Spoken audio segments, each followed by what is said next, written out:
Neighbors in Martin County were shocked today when DEA agents swarmed a local house. As Angela Rozier shows you, the feds were there to shut down a suspected meth house.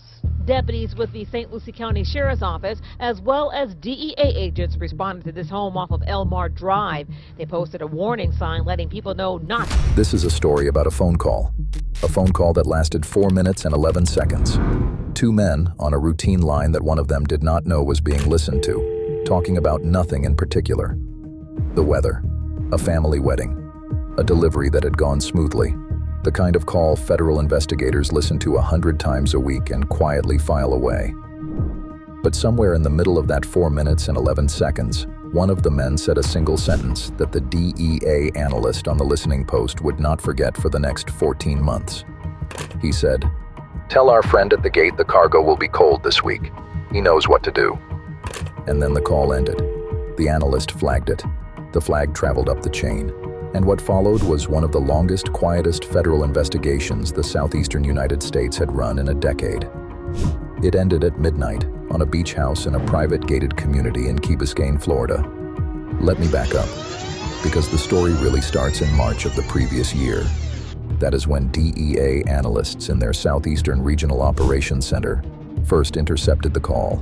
The two men on the line were both connected to a major narcotics distribution organization operating across Mexico, Colombia, and the southeastern United States.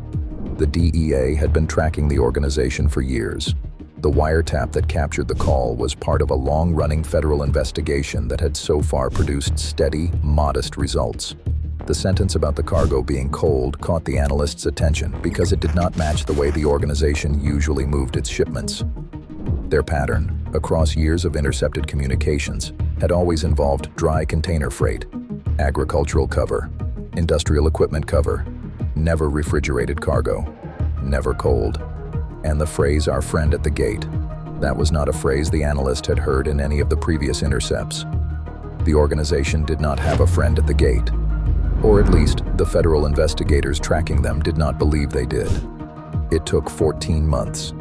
If you believe corruption like this should be brought into the light, hit like, subscribe to the channel, and comment "exposed" below. The gate, as it turned out, was the Port of Miami, not the entire port. One specific section, the refrigerated container processing zone, where commercial cold cargo shipments arriving from the Caribbean and Latin America were unloaded, inspected, and cleared for inland distribution.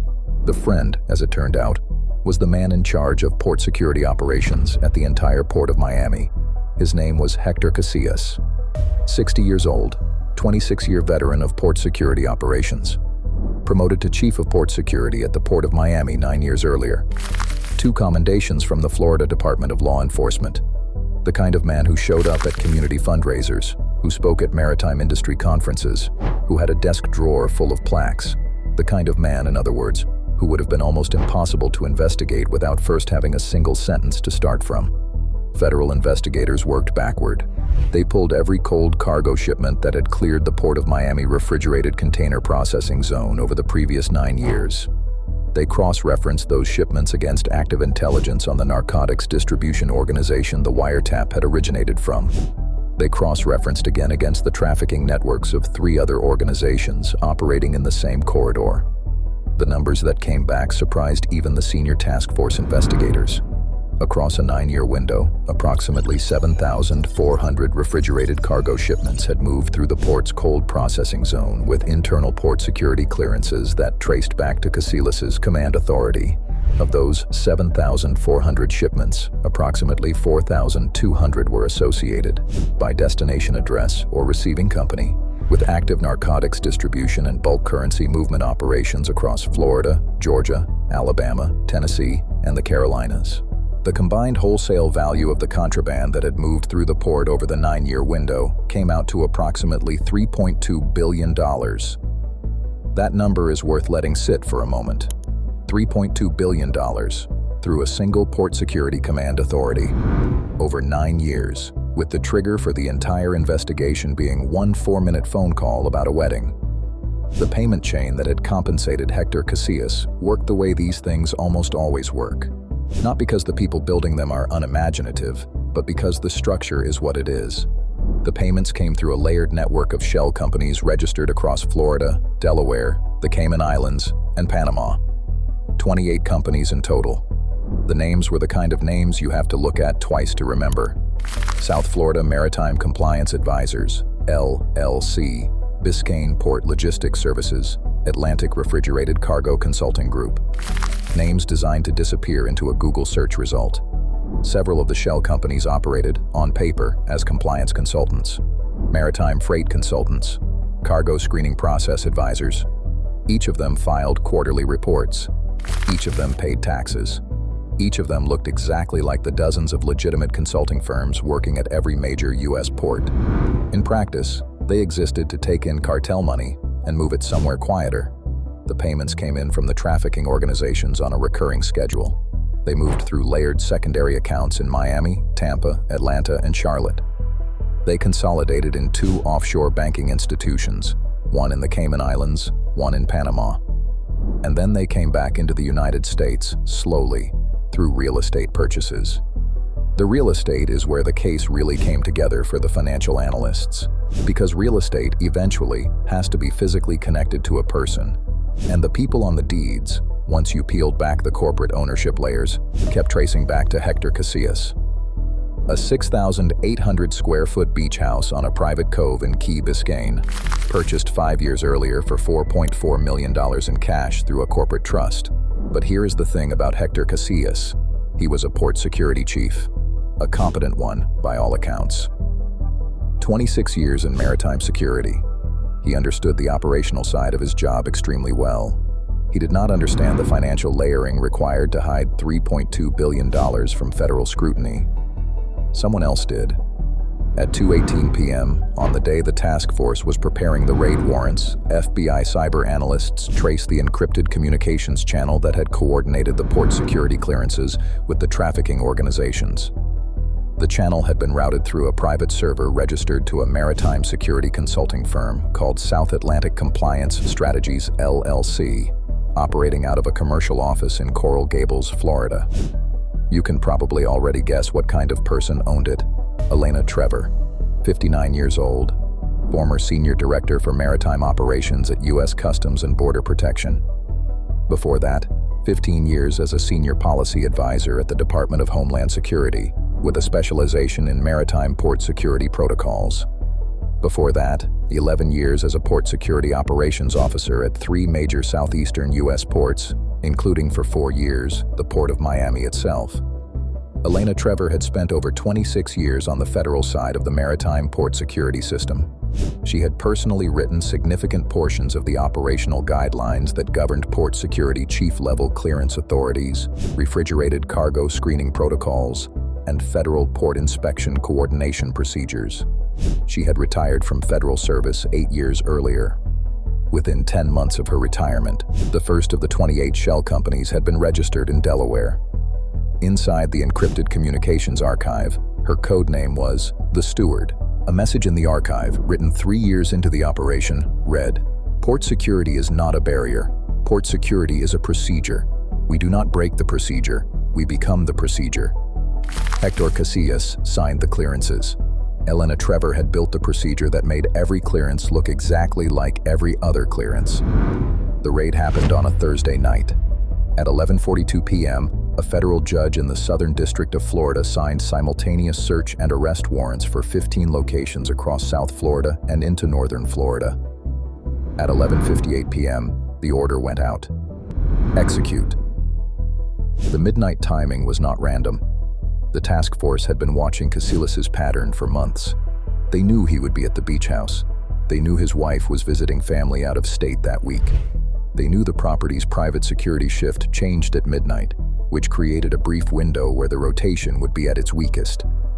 Harbor lights were supposed to guide ships safely into port. The metaphor was deliberate and bitter.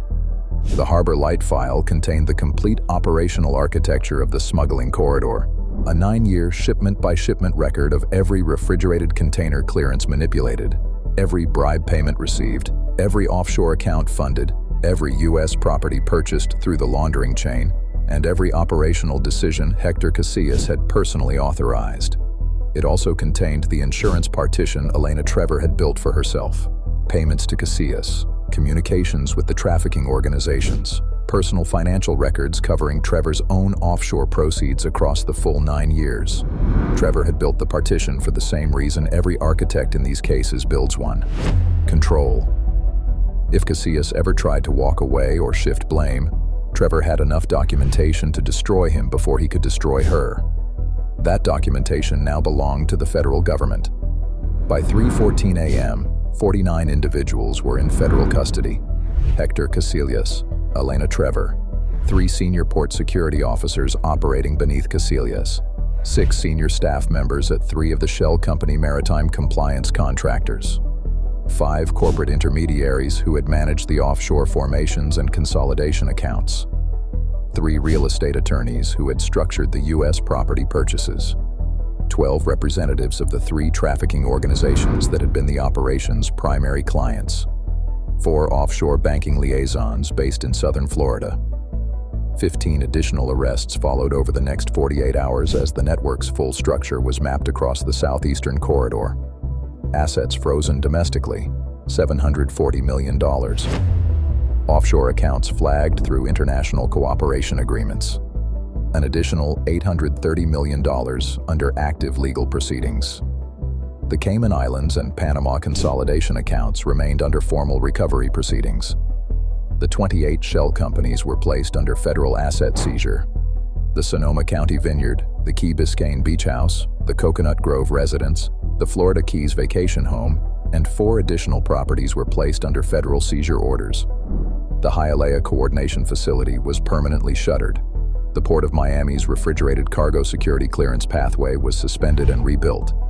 The Florida Department of Law Enforcement announced an immediate operational audit of port security chief-level clearance protocols across every major Florida maritime port.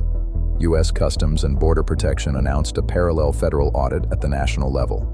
I want to come back to the phone call, because the phone call is the part of this story that has stayed with the investigators longest, and the part that, I think, says the most about how these cases actually work. The call was 4 minutes and 11 seconds. 2 men, a wedding, a delivery, 1 sentence about cold cargo and a friend at the gate. The kind of thing that, on a different day, with a different analyst at a different listening post, would have been logged and never thought about again. But the analyst who heard it that day had been on the Southeastern Regional Desk for 6 years. She had been listening to wiretaps from that particular organization for 4 of those 6 years. She knew their patterns the way a musician knows a melody. And when she heard cold cargo and friend at the gate, something in her training, in her instinct, in her accumulated familiarity with how these men talked when they thought no one was listening, told her that this was something different. She flagged the call. 14 months later, 49 people were in federal handcuffs and $3.2 billion in cartel infrastructure was unwinding across the southeastern United States. That is how these cases actually break open. Not through dramatic dawn raids, not through cinematic breakthroughs. Through one analyst listening carefully on a Tuesday afternoon, recognizing one phrase that did not fit the pattern she had been listening to for years. The cartel had spent 9 years building a smuggling pipeline through the Port of Miami. They had paid a former federal policy advisor to architect the financial structure. They had paid a sitting port security chief to wave the cold cargo through. They had laundered the proceeds through 28 shell companies, 3 offshore jurisdictions, and a portfolio of luxury real estate across 2 American coasts. They had moved billions of dollars in narcotics into communities across 5 southeastern states. And all of it, in the end, came undone because 2 men did not realize that a phone they assumed was safe had been on a federal listening post for the past 4 years, and because one analyst, the cartel had spent 9 years building a smuggling pipeline through the Port of Miami. They had paid a former federal policy advisor to architect the financial structure. They had paid a sitting port security chief to wave the cold cargo through. They had laundered the proceeds through 28 shell companies, 3 offshore jurisdictions, and a portfolio of luxury real estate across 2 American coasts. They had moved billions of dollars in narcotics into communities across 5 southeastern states. And all of it, in the end, came undone because 2 men did not realize that a phone they assumed was safe had been on a federal listening post for the past 4 years. and because one analyst on a Tuesday afternoon was paying attention. If a corridor this large could operate for 9 years through one of the busiest maritime ports in the United States, moving $3.2 billion in narcotics and currency past a federal port security system designed to interdict that exact movement, how many other quiet phone calls are happening tonight in cities where the analysts are not quite as careful and the friends at the gate have not yet said the wrong sentence?